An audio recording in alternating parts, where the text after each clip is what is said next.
Students गौर करेंगे इस video में प्रश्न नंबर 1 प्रश्नावली 13.3। इसके पीछे की प्रश्नावली, इसके पीछे के प्रश्न आप देख चुके होंगे। अगर नहीं देखे हैं हमारे चैनल पर जाकर आप देख सकते हैं। इस वीडियो में आप गौर करेंगे प्रश्नावली 13.3 प्रश्न नंबर 1 की तरफ। प्रश्न नंबर 1 को आप अपने गणित में देख सकते हैं, स्क्रीन पर भी आपको दिखाई दे रहा होगा। दिया गया है कि त्रिज्या 4.2 सेंटीमीटर वाले धातु के एक गोले को पिघलाकर त्रिज्या 6 सेंटीमीटर वाले एक वेलन के रूप में ढाला जाता है। वेलन की ऊंचाई ज्ञात कीजिए। वेरी सिंपल क्वेश्चन है और वेरी इंपॉर्टेंट क्वेश्चन है। इस प्रकार के क्वेश्चंस में आप एक बात ध्यान रखेंगे, जब किसी आकृति को गलाकर कोई दूसरी आकृति बनाई जाती है, किसी आकृति को गलाकर किसी को पिघलाकर जब हम दूसरी आकृति बनाते हैं, तब जो भी आकृति हम बनाएंगे और जो आकृति को पिघलाया है, दोनों आकृतियों का आयतन जो है वो बराबर होगा। यहां पर सिर्फ आपको एक बात ध्यान रखनी है कि जैसे गोले को पिघलाकर अगर वेलन बनाते हैं तो गोले का आयतन बराबर वेलन का आयतन, या वेलन को पिघलाकर शंकु बनाते हैं तो वेलन का आयतन बराबर शंकु का आयतन। तो आपको एक बात ध्यान रखना है कि जिस वस्तु को पिघलाकर हम जिस वस्तु को बनाते हैं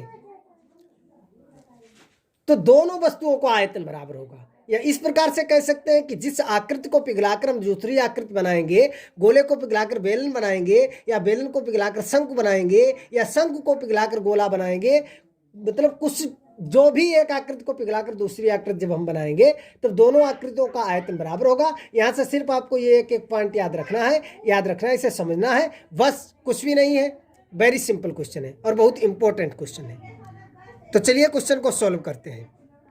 तो यहाँ से इसे देख सकते हैं, हमने लिख दिया है जो भी आपके क्वेश्चन में दिया गया है वो हमने लिख दिया। क्या दिया गया? गोले की त्रिज्या, दोनों त्रिज्या अलग अलग हैं इसलिए हमने लिख दिया गोले की त्रिज्या R1 बराबर 4.2 सेंटीमीटर और वेलन की त्रिज्या R2 बराबर 6 सेंटीमीटर। सही है। बेलन की ऊंचाई पूछी गई है कि बेलन की ऊंचाई ज्ञात कीजिए। तो हमने मान लिया कि माना बेलन की ऊंचाई जो है वो h सेंटीमीटर है, माना बेलन की ऊंचाई h सेंटीमीटर है। अब यहां से लिखेंगे, चूंकि आपका क्वेश्चन क्या कह रहा है, गोले को पिघलाकर एक वेलन के रूप में ढाला जाता है, यानी बेलन बनाया जाता है। सही, तो वही हमने लिख दिया है, चूंकि गोले को पिघलाकर बेलन बनाया जाता है, चूंकि गोले को पिघलाकर बेलन बनाया जाता है। हमने बताया था जिस आकृति को पिघलाकर जो आकृति बनाई जाती है दोनों आकृतियों का आयतन बराबर होगा। तो गोले को पिघलाकर बेलन बनाया जाता है इसलिए गोले का आयतन बराबर बेलन का आयतन। यहां तक आप समझ गए होंगे। एक एक पॉइंट, कोई समस्या हो बता सकते हैं, एक एक पॉइंट बारीकी से समझाएंगे। मैं आपसे वादा करता हूँ एक एक पॉइंट आपको अच्छी तरह से समझ में आ जाएगा।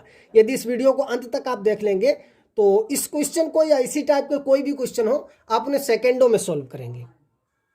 यहां तक आप अच्छी तरह से समझ गए। गोले को पिघलाकर जो है वो बेलन बनाया जाता है इसलिए गोले का आयतन बराबर बेलन का आयतन। अब यहां से आपको मालूम होना चाहिए, हमने आपको सूत्र बता चुके हैं, गोले का आयतन, बेलन का आयतन, शंकु का आयतन, अर्धगोले का आयतन और घनाभ का आयतन, घन का आयतन, ये हम सब आपको बता चुके हैं और आपके गणित में भी दिए गए हैं सूत्र।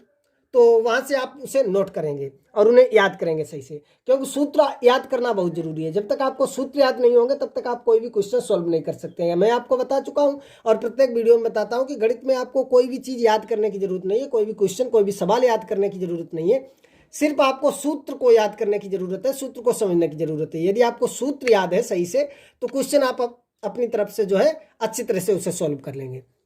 तो यहां से गोले का आयतन बराबर बेलन का आयतन, क्योंकि गोले को पिघलाकर बेलन बनाया जाता है।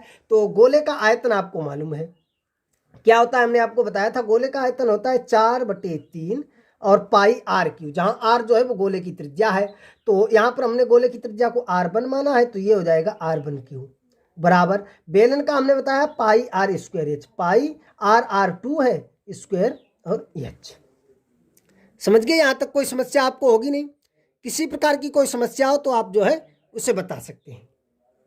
सही है। यहां से तो अब देख सकते हैं, यहां से पाई से तो पाई कट जाएगा, ये हो गया 4/3 और R1³ R1 आपका है 4.2, इसका हमने कर दिया Q बराबर R2², ये 6 स्क्वायर और इंटू ये आपका हो जाएगा H। सही है, समझ रहे हैं आप अच्छी तरह से। तो यहां से हमें जो है H जरूरत है, H ज्ञात करना है। तो देखिए पहले तो हम सही से लिख लेते हैं, ये हमने लिख लिया 4/3 इंटू ये Q है तो ये हो जाएगा 4.2 इंटू 4.2 इंटू 4.2 बराबर, ये स्क्वायर है तो ये हो जाएगा 6 इंटू 6 इंटू एच। सही है। अब यहाँ से आप समझेंगे, ये देखिए जब हम एच की वैल्यू निकालेंगे, ये 6 इंटू 6 यानी 36 गुणा में है, तो ये भाग में आ जाएगा, इसके भाग में आ जाएगा। तो यहाँ से हम ऐसे भी लिख सकते हैं इसे, एच बराबर, यहाँ से ऐसे भी लिख सकते हैं एच बराबर, ये आपका हो जाएगा 4 इंटू 4.2 इंटू 4.2 इंटू 4.2।